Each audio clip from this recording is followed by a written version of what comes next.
Bom, a grande novidade dessa semana foi a estreia, na última quinta-feira, dia 2 de agosto, do filme da minha vida, do Selton Mello.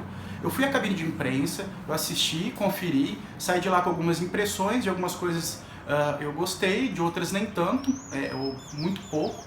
E, enfim, eu queria falar sobre esse filme, mas eu vou deixar para semana que vem para dar tempo das pessoas assistirem e esse vídeo funcionar como uma espécie de debate, ali, de troca de impressões que a gente acaba fatalmente fazendo ali pelas redes, né? Em vez disso, eu quero falar sobre a morte na última segunda-feira da Jeanne Moreau, aos 89 anos.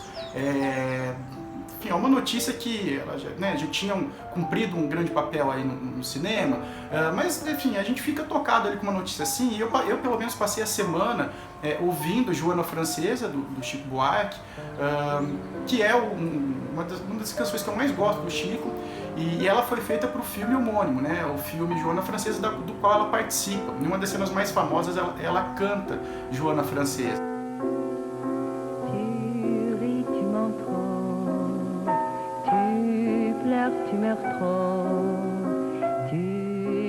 Não é ela que canta, né? Ela é dublada pela Fernanda Montenegro, mas enfim, a personagem dela, que é uma dona de cabaré, canta.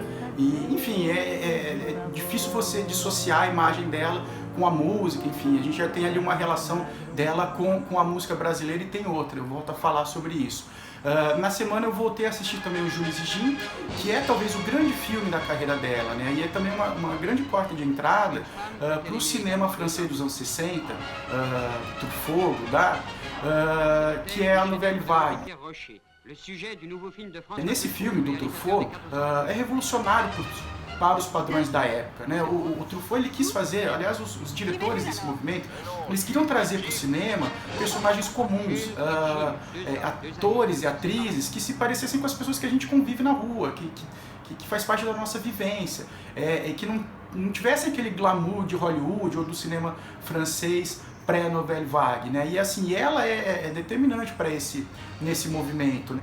A subjetividade dessa personagem, os desejos dela e as ações dela estão em primeiro plano, mais até do que dos outros dois personagens. O filme, a tradução aqui no Brasil é Uma Mulher para Dois, e ela não é uma mulher para dois, ela é uma mulher de quem ela quiser, né? Não são só dois personagens no filme, enfim, é uma tradução dessas traduções mal feitas quando chegam aqui.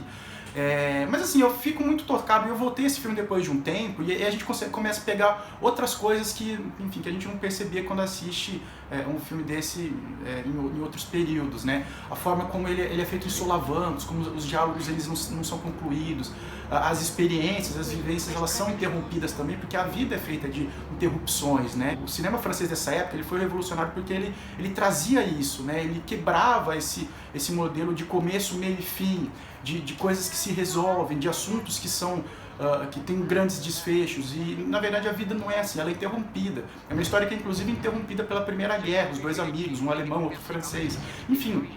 Tem uma série de elementos ali, e a gente vai para um filme desse com um olhar muito voltado à atuação da Jeanne Moreau.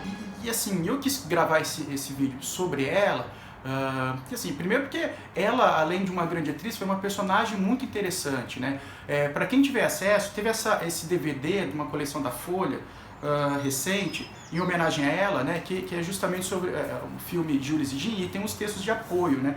Textos muito bem escritos, inclusive. E aqui conta, por exemplo, que ela foi a primeira mulher a entrar na Academia de Belas Artes de Paris, que ela assinou manifestos contra as leis de aborto na França em 1971, e pela desobediência civil em relação à xenofobia em 97. Quer dizer, ela era um militante também, ela era uma atriz muito engajada, e ela tem frases ótimas aqui. Por exemplo, tem uma frase dela que diz o seguinte: o filme de um homem sobre uma mulher é sempre um filme de entomologista. O diretor é fascinado pelo personagem da mulher como o entomologista é fascinado pelo inseto. Mesmo a observação mais terna e emocionada corre o risco de ser apenas uma observação. Quer dizer, ela é uma atriz muito consciente do papel dela, da história dela, do momento que se discute a liberdade sexual e uma série de comportamentos, de mudanças de comportamento, de uma fase também muito de muitas tensões, mas também de muitas experimentações ali a partir dos anos 60, o cinema dialoga muito com isso. É muito interessante de conhecer a história dela e voltar a filmes como esse, né? E eu quis falar dela também porque, assim, para quem gosta de música brasileira, pode não saber, tem uma história pouco conhecida que está nesse outro livro aqui, que é Os Sonhos Não Envelhecem, do Márcio Borges.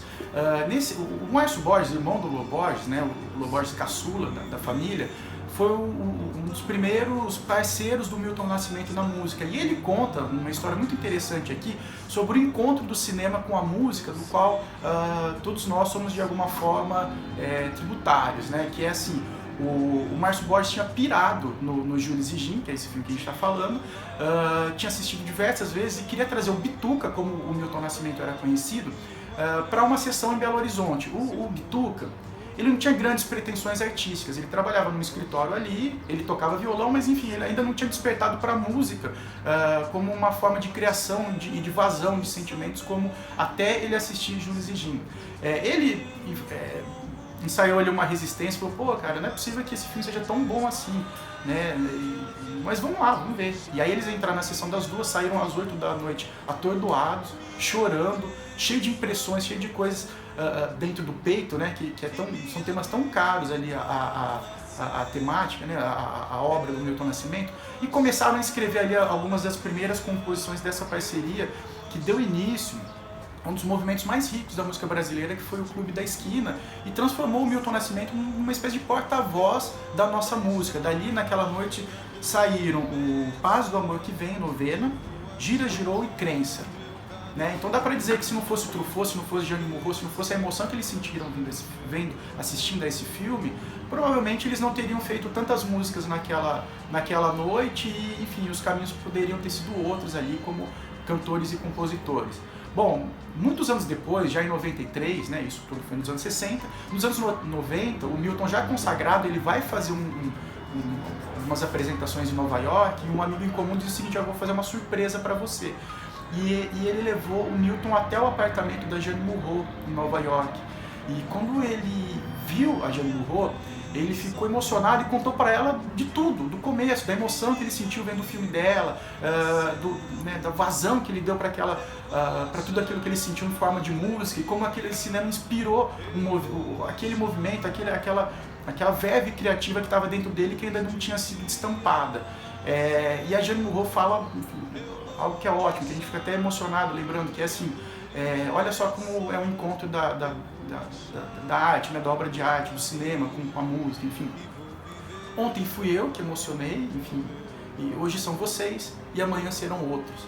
Quer dizer, no momento que a gente está falando sobre isso, né, sobre um tipo de cinema e alguns tipos de histórias, assim, de sensibilidades que estão morrendo num mundo cada vez mais veloz, cada vez mais refém de curadorias, enfim, em certo sentido, de gosto duvidoso dessas grandes plataformas de streaming, enfim, de consumo muito rápido, de novidades, de coisas que não ficam, não duram, não perduram, não ficam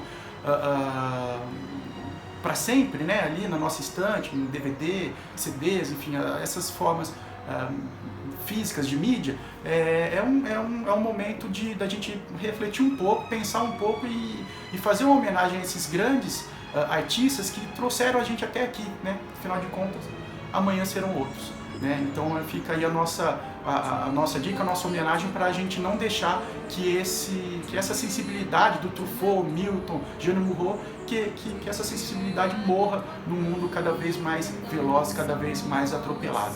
É isso, até a semana que vem. J'aimais du prazer et du pavor, já é madrugada,